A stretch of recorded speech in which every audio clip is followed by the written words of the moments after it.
Hey friends, I wanted to tell you about the Better Readers Academy, the membership site I've created to help you dive deeper in your pursuit of becoming a better Bible reader. The Academy launched with dozens of written resources and several published video courses already, and the library will only continue to grow.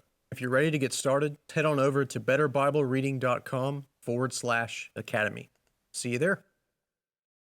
When it comes to thinking about certain doctrines in Christianity, we have to be honest that we prioritize certain doctrines over others. And there is a sense in which that is legitimate. For example, what we believe about Christ is going to be more important than what we believe about what kinds of food we're able to eat or not eat as Christians.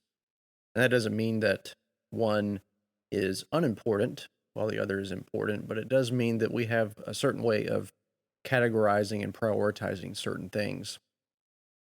Sometimes, though, when it comes to doctrines in general and trying to map our way through what the Bible teaches, we tend to forget certain doctrines altogether. Sadly, one of those seems to be the doctrine of the Christian Sabbath. This doctrine is, in some cases, it's debated highly. In other cases, it's forgotten altogether, and there seems to not necessarily be a middle ground, comparatively speaking.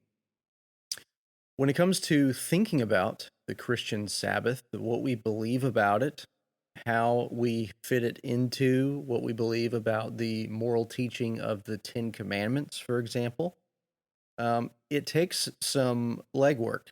It requires us to be able to navigate our Bibles because what the Sabbath is in certain aspects of the Bible is not necessarily a one-to-one correlation in other aspects.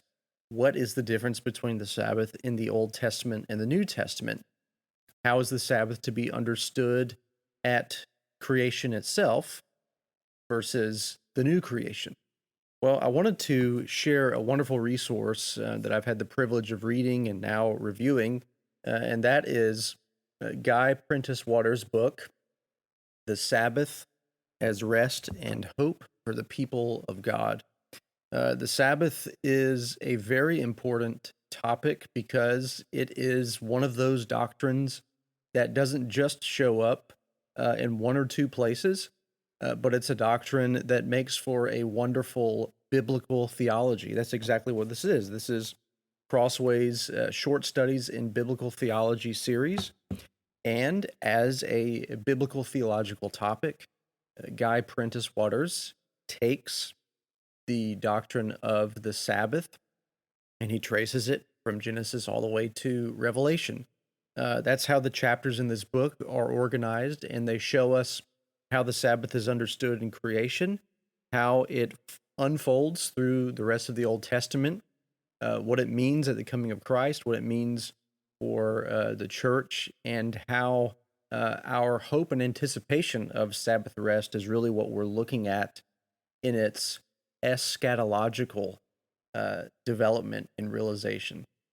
So, that hopefully is going to whet your appetite to dive a little bit deeper into the Sabbath because it's not just a question of what do Sundays mean and are Sundays now the Sabbath. Of course, I believe that that is the case, but Sabbath teaching and belief about the Sabbath should not only be an issue of what we think about Sundays. There's a whole scope of what we believe about the Sabbath, and that makes for, again, a wonderful biblical theological topic.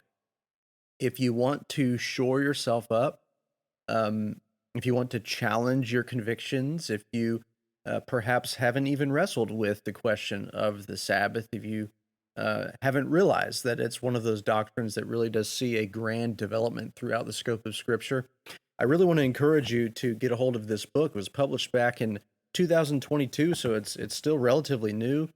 And if you have spent the time to read certain books by Guy Prentice Waters, another one I'll just shout out here is called How Jesus Runs the Church.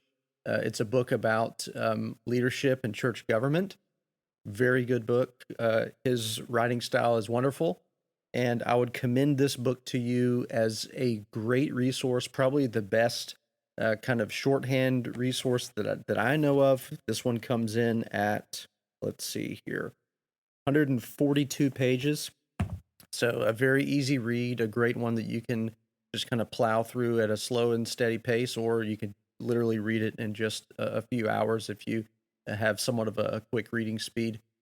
But this resource is going to help you. It's going to give you great passages. It's going to challenge you to think through the different genres and through the Old and New Testament on what the Sabbath is and how it develops and how it is reshaped throughout the course of redemptive history.